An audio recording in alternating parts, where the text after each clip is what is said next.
It's my feel-good breakfast show.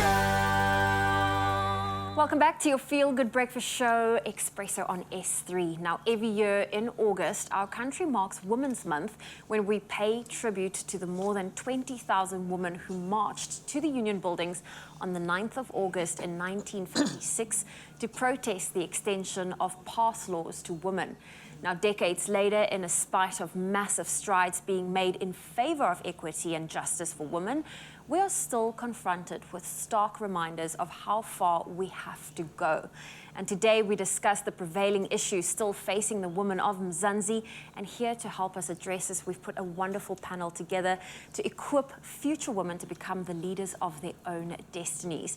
Now, our panel consists of filmmaker and poet Riam Williams, as well as journalist and founder of the NPO Women's Zone, Nancy Richards. And completing our panel is CEO of the Artscape, Marlene Leroux, no stranger to your Feel Good Breakfast show. And if you would love to join in on that discussion, please share your thoughts. We would love to hear your voice on our WhatsApp line. That number is 063 408 8863. Ladies, welcome. Thank you so much. Good morning. You want to say Happy Women's Day around a celebration, but it's not necessarily Happy Women's Day right now. It kind of feels like the world has become more polarized than ever before, and often the messages that are coming through to us from this global village are that we are taking massive steps backwards. But before we get too dark, this is an opportunity to celebrate women, celebrate the role that women play right now, but also delve maybe a little bit deeper, even if it's just for 1 month, to focus on issues that we desperately have to. Nancy, maybe I can start with you. Why is Women's Month so necessary right now, do you think? Well, necessary is an interesting word. I'm not sure if it's necessary, but it's certainly, as you said, an opportunity. And I think the thing about Women's Month, Women's Day, by extension, Women's Month, I think it seemed like a good idea at the time to celebrate, as you say, the 20,000 women back in 1956. But things have changed. And unfortunately, Women's Month, I feel, somewhere along the line got hijacked. And it's become a sort of a pretty month for women and flowers and chocolates and all these things. And so it's a little bit of a, a mixed blessing. But I think one does have to see it as an opportunity, and it is an opportunity to throw the spotlight on what the problems are, very different from what they were back in 56. Nonetheless, we do have problems, so we need to see it as an opportunity. So necessary, yes. Yeah. It's a short answer. Very necessary. I mean, I went for a run yesterday morning and I ran past a few ladies and we all had this like scared look on our face, like, okay, we have to get our exercises in, but we keep looking around our shoulders. Run in a group, yeah. Because it's that time of the morning where some people are at work, so you can't run in a group, but it's also, it's the reality of being a woman in South Africa. Now, we know that there are a lot of injustices towards women. There's also a lot of battles that need to be fought. I mean, if we look at Banyana, the battles they've had to go just to get equal pay compared to their male counterparts. What do you think it will take for society to really level out the playing ground, if it's even possible? It's a loaded question. You can take a deep breath if you want. Yeah. It is quite a loaded question, and I don't think I could answer it just like that. My mission and purpose has always been about amplifying women's voices, and telling women's stories in a very real and relatable way, through multidimensional characters. Issues are in the foreground, but they are also in the background of the character's journey. And so I think, when we start promoting the work of women authors, women filmmakers, female artists, we start to address the issues that we face as women. So I'm very much passionate about promoting women's stories and creating opportunities for women in the tech space and in the film space. And we almost have to look at it from both polarities, to use that term again, but you can be overwhelmed looking at the bigger picture and it feels like nothing can be done to make a shift, yet you focus on one individual, you make a change in that one individual's life, suddenly you unlock their potential and you start to see that knock on, even if it's just a character that's allowing people to think more deeply about something in particular. Representation, though, is a different element, because you've got to step up and do it. We've got to actually take that step and see people represented, whether that be a minority, whether that be women, whether that be women with disabilities. And this is a space where you've not only been very vocal, but you've also chosen to be incredibly successful, to prove the point that you can do whatever you need to in your space.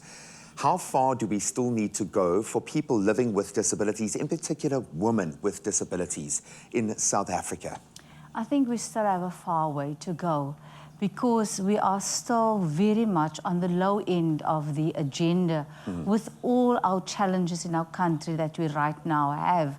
If we just look at the court systems and the stats, that women with disabilities, if you're deaf, for instance, and you've been raped, there is no sign language interpreter that's at any court or a justice system just to interpret for you. So it is layered, and we have multiple disabilities. So it is just the basic needs and the awareness still that we need to have in our society, but the resources. We can talk about we're a country that cares and we have policies about for women with disabilities. Best constitution in the world. And the best constitution, but it's the implementation thereof and the resources that needs to be given to women with disabilities. And that is what is my quest to say.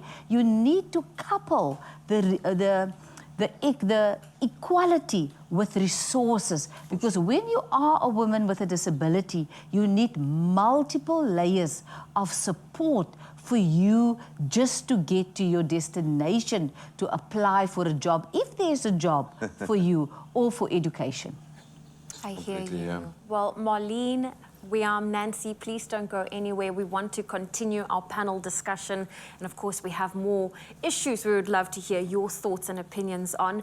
And if you would love to be part of this conversation, we have our WhatsApp line open. Please join in on the conversation. That number is 063 408 8863. It's my feel-good breakfast show. You're back just in time as we continue our panel discussion. And this year's theme for Women's Month is Building Back Better for Women's Resilience. Now, it is a call to action to all of society, to government, as well as partners to take tangible steps in responding to the most persistent challenges affecting the lives of women and girls. Now, we are continuing our conversation for Women's Month with our panel consisting of filmmaker and poet Wiam Williams, as well as journalist and founder of the NPO Women's Zone, Nancy Richards, and completing our panel is CEO of Artscape, Marlene Leroux. Join in on the conversation at home. Share your thoughts via our WhatsApp line. That number is 063 408 8863. We'd love to hear from you. Wiam, I'm going to talk to you first because you obviously have a wonderful tool in the fact that you create these stories, these narratives, these complex characters to be able to address very complex issues. And as Nancy pointed out, I think this is a bit of a two-edged sword, Women's Month, but it's often like that when it comes to women's issues within society, that we want to do something and we want to be seen to be doing the right thing, but we might not necessarily be taking the right step at the right time. Why is it so important, do you think, to tell these stories? How are you able to take us inside these issues, these very dynamic issues that women face through your storytelling? Why do you think what you do is so important? Oh, okay. I mean, I don't think I have I don't have a sense of self-importance about. Well, you better. At least just for this month, okay? I think, you know, women and audiences have been able to relate to use. And when we get the human element right and are able to convince an audience that this story is the truth, It's real, yeah. even though it's fiction, then we're doing something right as filmmakers. And I've even forgotten your question. No, but it's true. I was just asking why it's so important to have these characters and to be able to deal with these issues within film, because it's a way of telling a story or translating that narrative. We can preach as much as we want, but people need to buy into it emotionally. Okay, so telling the story through film, I think, is important. And it's important to not be didactic and on the nose about this, Yeah. you know, and create a PSA when we're making films. But it is a way of amplifying these stories of sexual trauma, of rape, of violence against women. And part of the theme of the 2use.nft feature film, it's set against the backdrop of the total shutdown movement. And just behind the scenes now, Zoe was talking about how horrified she was by the news. And this is a plot in my film where the characters, are horrified by the daily news that we face as women in South Africa around gender-based violence, and take a step as a call to action. It's one of the subplots in 2Use. And I found it very necessary to incorporate this into the story as a filmmaker, so that we as women are not just recipients of news, but we actually act on it, yeah. Act on it, yeah. No, completely. And we've spoken about this a few times, because there is the danger of being completely desensitized to it, because we are just bombarded with it every day. So you almost, as a health kind of reaction, just have to switch off. You do. And one person that never switches off, Marlene, I feel like you have your fingers in all kinds of pies, because at the Artscape, you pioneer various initiatives and programs to not only put the spotlight and empower women, but youth, especially young girls. What are some of the other projects that you're currently busy with?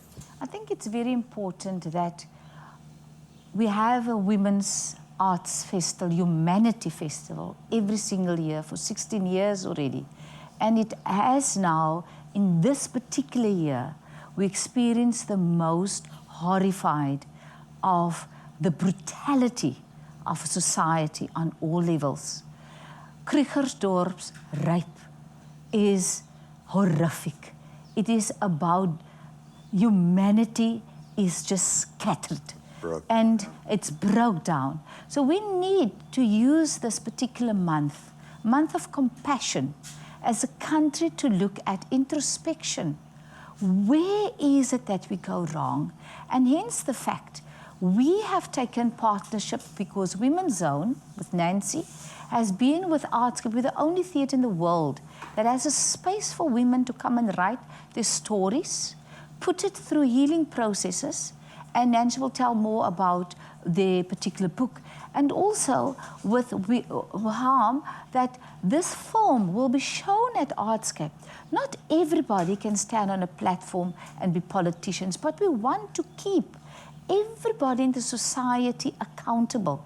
We need to look at cultural practices, religion practices, the languages that we use in our household. How do we rear our young boys in order for them, because who commits these horrific acts? So, with all of this, I'm also involved with a program, Chrysalis, where we look at young men, and we just completed their training for 3 months, where we look at how do we look at the soft skills? How do we, how do we look at the humanity intact? How do we look at our school systems? How do we talk to each other in the boardroom? I'm very worried that, and I'm pleading here, that this must be a month of compassion. I'm pleading to my president, stop the silence, because it's about, you need to speak up. You need to say, under my watch, this won't happen. You need to keep accountable for people to say, if it's your job, you need to be able to say it stops now. But we also need to say, as a society, we need to talk the uncomfortability with action. Enough is enough. And that is what our programs are about. We're not marching this year. We are going to sit on the steps of Artscape. And we're going to have first our silence, our breathing to connect with ourselves. Also, in solidarity for women that died during the time even of COVID, of gender-based violence, so that we can say we respect their families. And the rape victims, you are never going to be the same. Your life has changed. And I would like, even if it's just my last words, I would like to say that we're giving more justice to the perpetrators than to the victims, because that perpetrators get a 3 meal in jail. They get Netflix. They get a lawyer to represent them. There should be a relook at our justice system. At the very base core level, there needs to be action. And while, yes, this month might have been hijacked as a commercial opportunity to show love to women, what it needs to lead to now is tangible change, and it doesn't have to be massive. Small steps can be taken every day, but it probably starts with you and your organization right now. So please give us drop us a line, send us a voice note, some show of solidarity and insight that you picked up in your own industry. Drop that voice note to 063 408 8863. We'd love to hear from you. It's my feel-good breakfast show. Welcome back to your Feel Good Breakfast Show. It is time for our final discussion with our panel on Women's Month, featuring filmmaker and poet Briam Williams, as well as journalist and founder of the NPO Women's Zone, Nancy Richards, and CEO of The Artscape, Marlene Leroux. Join in on the conversation. Keep those WhatsApp voice notes coming through. That number is 063 408 8863. Ladies, thank you so much for sticking around. Before we touch on some of those voice notes, Nancy, I want to reconnect with you. Marlene was mentioning the partnership now with Women's Zone, that this has been an ongoing project. I would imagine a life as a journalist and storyteller has given you a lot of baggage that needed to be addressed in this space. So maybe give us a bit of background as to how Women's Zone are approaching this very dynamic situation, and what do you need? Well, I love it that you call it baggage, but I call it a backpack full of stories. I love that. I think the thing about Women's Zone is that it was designed as a platform for women to share their stories and to, in so doing, sort of hear one another and be heard. Because very often, as we've sort of been touching on here, women's voices are silenced. Yeah. And one of the things, and you mentioned, Zoe, about the resilience, I think building back better to make women resilient. And the way in which women can become resilient, and it sounds like they're sort of little sprouts coming through this dry land, they've got to be tough.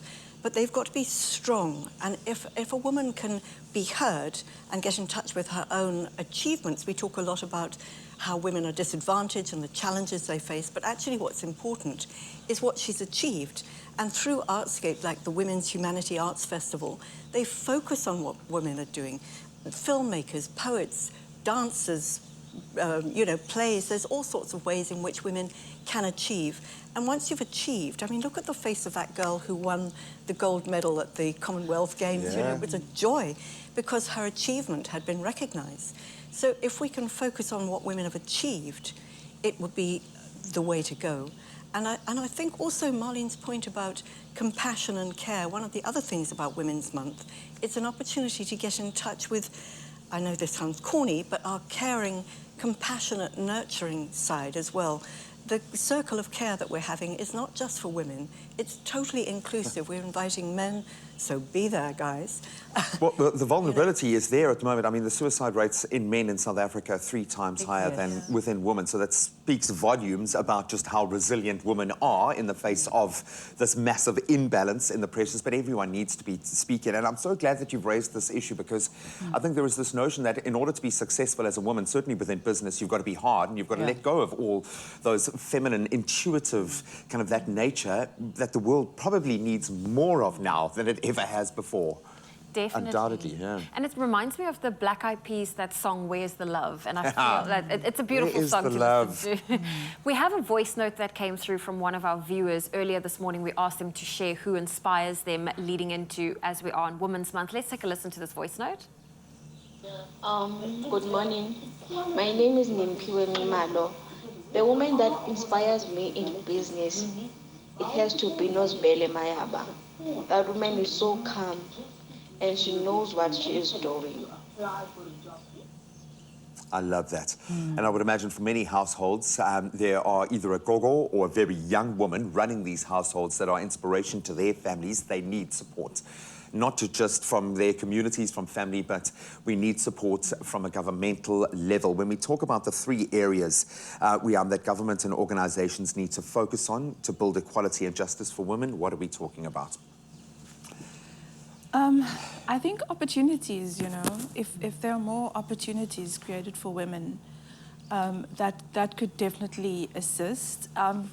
and tangible opportunities in terms of financial opportunities, you know.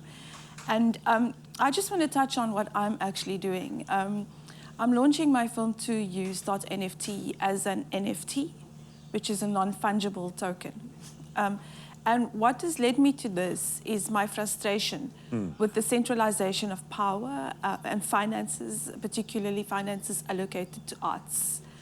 And so I'm inviting women to come and join me at Artscape on Women's Day and come and learn about NFTs and how we can utilize this new technology for our benefit.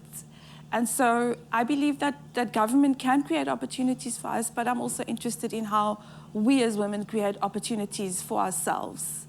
And this is why I am passionate about Web3 and everything that is happening in this space at the moment. Well, lots of A excitement. global village now, yeah. Definitely. Marlene, how can women get involved at the Artscape this Women's Month, especially on Women's Day?